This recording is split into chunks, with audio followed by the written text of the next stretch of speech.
Hello YouTube! So I thought I'd make a video. This is not something I normally do. I'm not a YouTuber or do content and stuff like that for anything.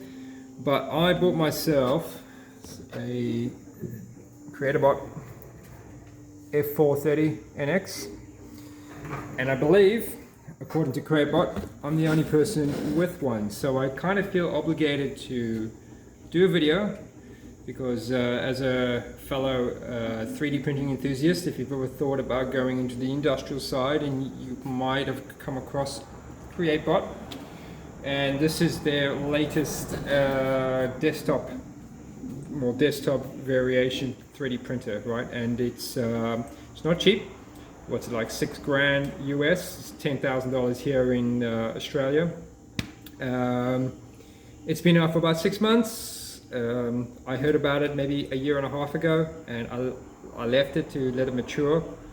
Waited 6 months, being in contact with Creatbot the entire time, and finally I decided, yep, it was time to get one, so I bought one. And yeah, it's not the experience that I thought I was going to get for such an expensive printer. So I've had it for about 8 weeks now. I've done a truckload of work on it. To be honest, I kind of got myself somehow involved in redesigning it, I suppose. Like, I consider I got a prototype, but I paid full price. So you're going to get my honest opinion, because I wasn't exactly happy. So let me run through some of the positives before I say anything more. So a beautiful machine. It is a beast, just to give you a perspective. It's a big boy. It weighs 100 kilos or just under. The bed size on it is 400 long by 300 deep and 300 high. It's an IDEX, right? So it's got two extruders and they're independent of each other. Okay. It consumes 3,200 watts. So this is something I didn't know when I purchased it, because it just has in the bottom of the list, it's 3,200 watts. Which should, if I'm correct, each one of these extruders is 100 watts. Alright, so they can go up to 420 degrees, and they've got hardened nozzles on them. The bed is 1,200 watts, and it goes up to, I believe, 140 degrees. And the chamber, right, the chamber is 1,800 watts. It's a beast. Oh my god! Like, for me to heat the chamber from, I think, say 25 degrees to 60 degrees takes less than 3 minutes, and she's heated up. The machine itself comes with a touchscreen. There's no actual insulation on the inside at all, so the whole steel frame gets extremely hot. It is running Clipper, as you can see, and one of the newer versions of Clipper 2. So if I were to have a look at the old laptop and go into the machine, it actually has the update manager and everything in it already. So that's cool. I guess it has heaters, you could say, for the spool holders, but it's just whatever the chamber heater is.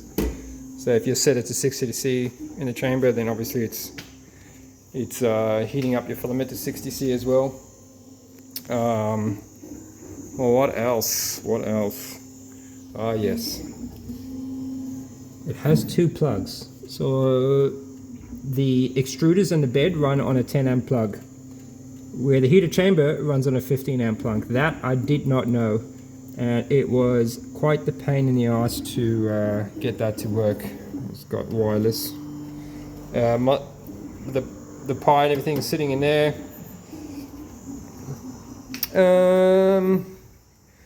And yeah, it's supposed to be advertised at 300 millimeters a second, but I can assure you it's not going to go over maybe 220 as a maximum speed, but that's fine. It's not here nor there, and that doesn't bother me anyway. What else? Ah, yes, so that bed, there's a light there that no longer works. The bed though is extremely flat. Now, I have a fantastic bed mesh. I think I ended up adjusting that and getting it within 0.17 flatness across, which is great for something that size. And yeah, so I guess if you're looking at this video, you're going to want to know if it's something that you should buy or not. I'm gonna straight up and tell you now, no. You need to wait until maybe April. So at the moment it's January 2025.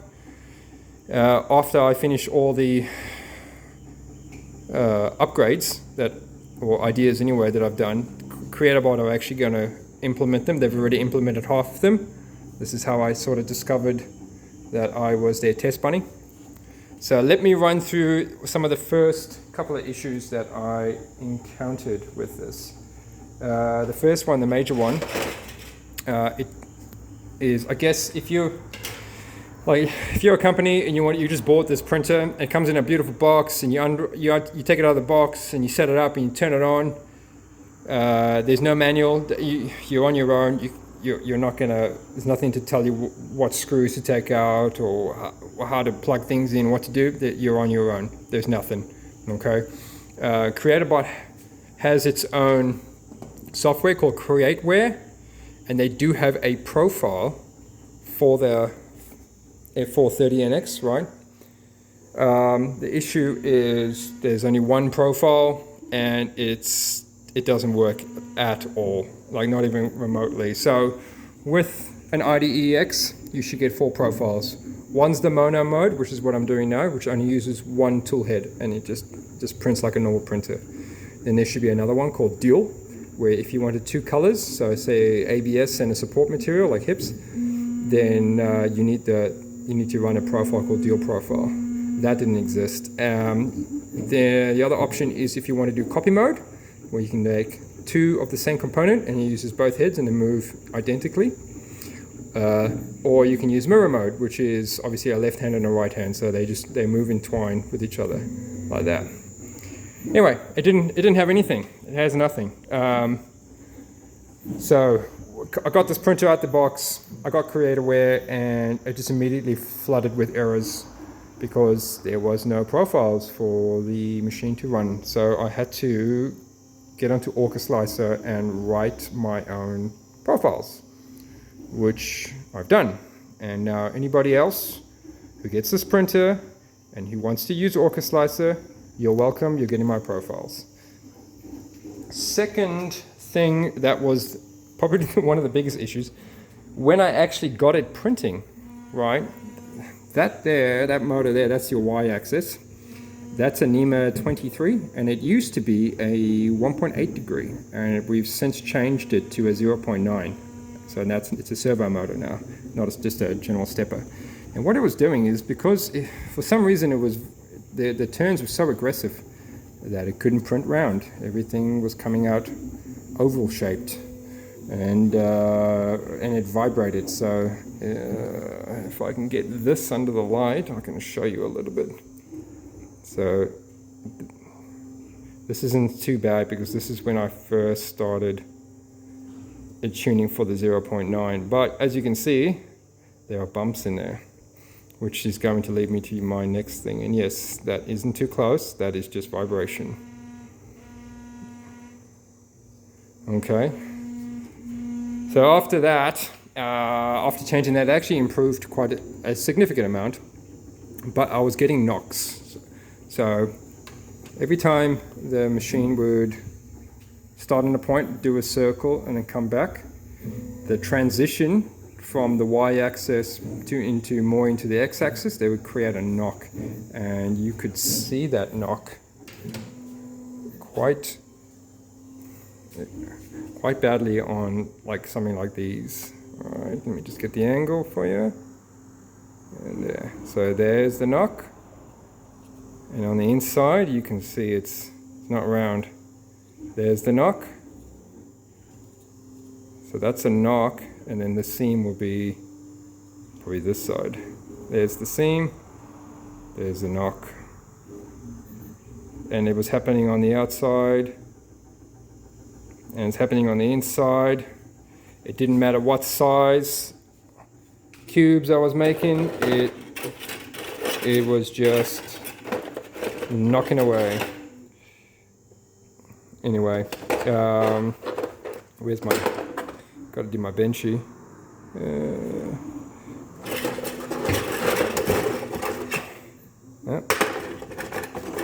Benchy. All right. Oh, so benchies. This was the first benchy I did, and you can see there's a little bit of a line just here. To get under the light a bit better. There we go. So there's that mark, and you can see it up here. And then there's a little bit of cooling, which is fine for ABS. These are all ABS, by the way. That's all I print with. And then there's the knock on the side of the hull. And the vibration on the top is not too bad. I think I ended up slowing it down. All right. So anyway, we swapped the motor with a 0.9 and a new driver in there, or a driver. Had to rewrite some wires and had to get on the motherboard and swap a driver, a chip. And then we got this. We got this one. So you can still see vibration, but I'm going to talk to you about that now. But there's no more. The knocking is severely reduced, right? Which is great. Cooling's still there, but significantly better and smoother at the top too. This is Bambu Labs ABS, by the way. Okay. So they did that. It wasn't quite, they were still knocking though, so they sent me a whole new driver. The driver is this thing here. Okay. And to get this driver in, you have to get underneath there. That's where the driver sits. You got to put it in there. Well, sorry, forget. I had to put it in there. I had to drill some holes in my $6,000 printer and put this bad boy in twice, because this is the second. This is the first one they sent me. They sent me a second one to smoothen it out. This thing is 100 kilos. For me to try and move this goddamn thing and put it on its back and put these in here was a hell of a mission. The other thing as well, what they don't tell you is that this motor is actually longer than the stock one that came with it. So I had to cut the drive axis like 15 mil off it. And again, taking an angle grinder to your drive axis on a $6,000 machine doesn't instill much confidence. Okay. What else? Right. So after a little bit more investigating and knocking, I realized that I might have a look at the belts that they're using. And I thought, man, I need to put some GT2 belts in there, because these aren't GT2 belts, they're MXL belts. Which then led me to discover that MXL belts are trapezoidal belts. They don't have radiuses in the belts. They are very, very square-ended belts. You're not going to see that on this crappy camera. Sorry guys, but anyway, it's a trapezoidal. It has a flat on it. Okay.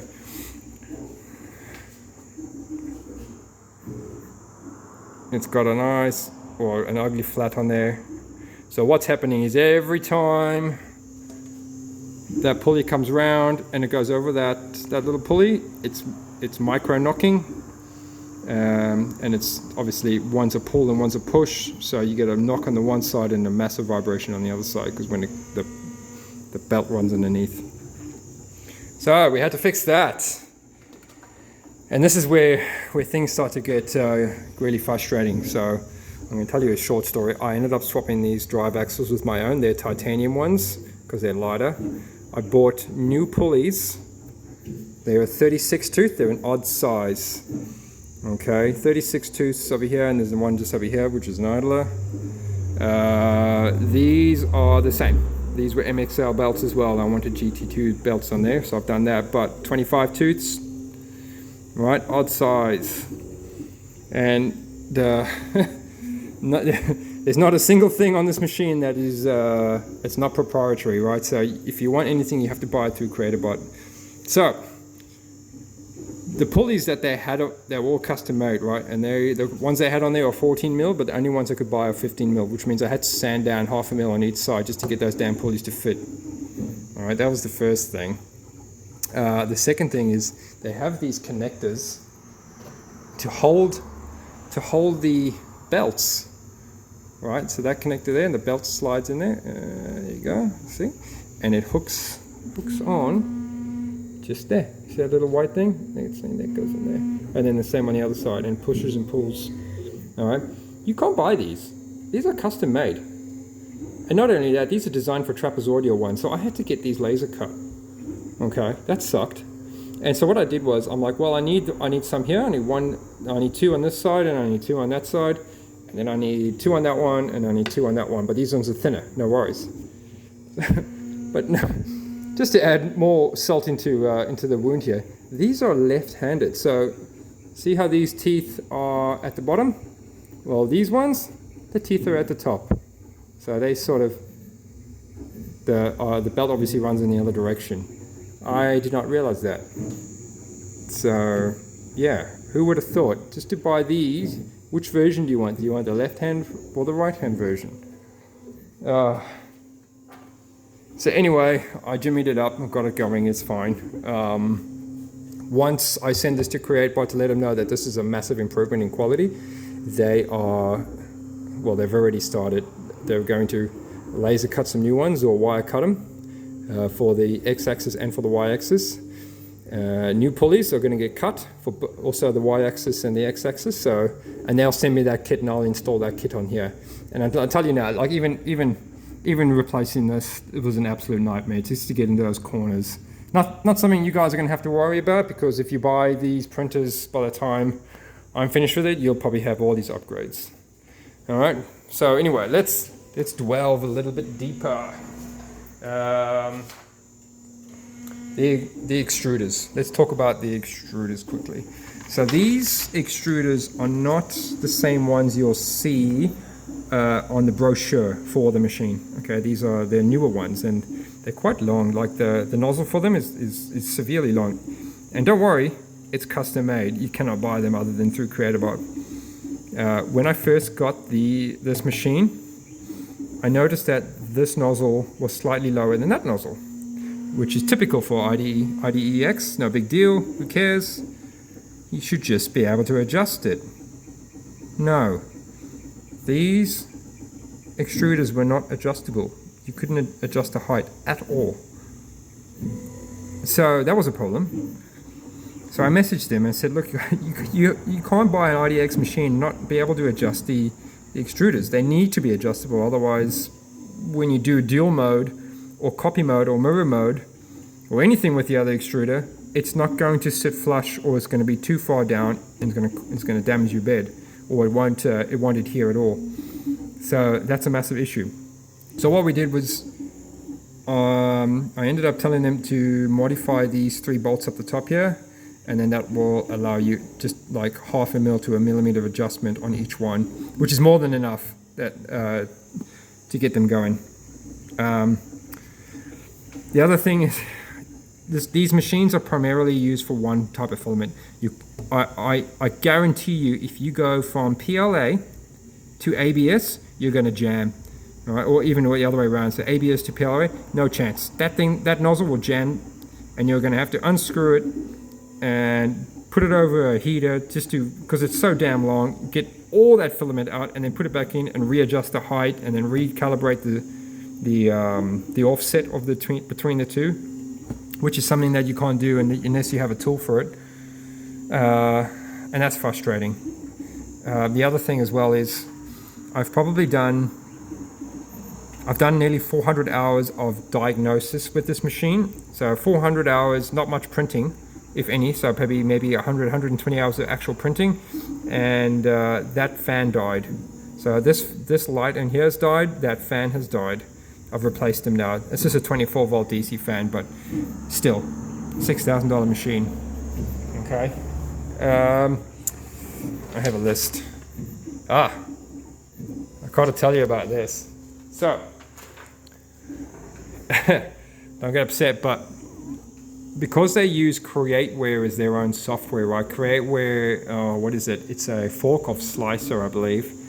And in Createware, you can't set your pressure advanced or your smooth time in your filament settings. So it gives you a whole list of your filaments that you choose, but there's no pressure advances and there's no smoothing. So what they've done is you have to do it through the machine. Pressure advanced. And that's where you control your pressure advance and your smoothing. Yeah. I'm hoping that we're going to change that. If they can just have that as zero, and then we can just move through to Orca Slicer and have it controlled through Orca Slicer or like a normal machine, that would be fantastic. But at the moment, it's fixed inside the machine, because obviously we save them per profile, because every filament is different and every filament has different PA values and smooth values, etc. So yeah, that's a bit unfortunate.